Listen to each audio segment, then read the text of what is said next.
నమో వెంకటేశాయ.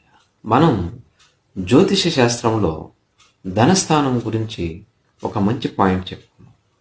Suppose మేన లగ్నంలో ఒక అతను జన్మించి ఉన్నప్పుడు ధన భాగ్యాధిపతి కుజుడు అవుతున్నాడు.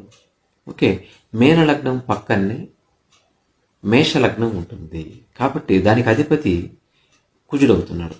ఈ కుజుడు గనక మన లగ్నానికి లాభంలో ఉంటే, అనగా మకరంలో, మకర స్థానం ఏమవుతుందంటే అది పరమ ఉచ్చస్థానం అవుతుంది.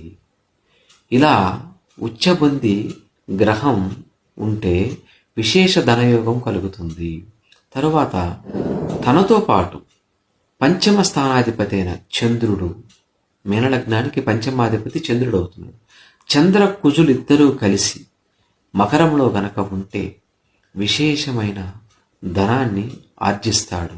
దేని వలన ఆర్జిస్తాడు అంటే విపరీతమైన భూముల వలన ధనం వస్తుంది, భవనముల వల్ల ధనం వస్తుంది.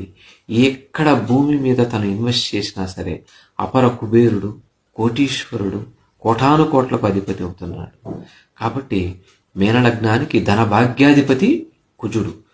పొరపాటున మకరంలో చంద్రుడితో చేరి ఉచ్చబంది ఉన్నాడా, అది విపరీతమైన రాజయోగం కిందకి చెప్పబడుతుంది.